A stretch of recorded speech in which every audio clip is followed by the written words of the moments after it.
C'est beaucoup moins flou, pastel. Mais du coup, Wicked. moi, la grande question, c'est Wicked for Good, Wicked partie 2, Wicked.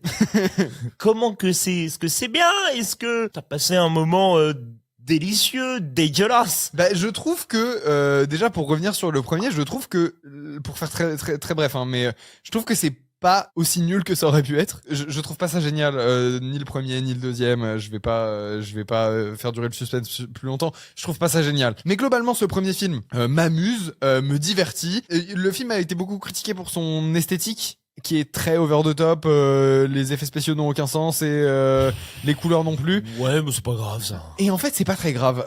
Les gens ont dit beaucoup que le film était manqué de contraste et était très gris, très plat, le premier. Je trouve que c'est une critique qui est à moitié vraie, puisque j'ai l'impression que le film gagne en contraste au fur et à mesure que l'histoire avance. Dans le premier, hein, je parle vraiment du premier Wicked. Visuellement, ça gagne en contraste et ça correspond à ce que le film raconte, c'est-à-dire que les lignes entre le bien et le mal, les relations entre les personnages deviennent de plus en plus définies au fur et à mesure qu'on avance dans le film. Et donc, l'image gagne en contraste, en netteté, et c'est beaucoup moins flou, pastel, enfin c'est beaucoup plus saturé, etc. Au fur et à mesure que le film avance. Donc j'ai l'impression qu'il y a une envie de mise en scène à ce niveau-là. Peut-être que c'est moi qui extrapole, c'est possible.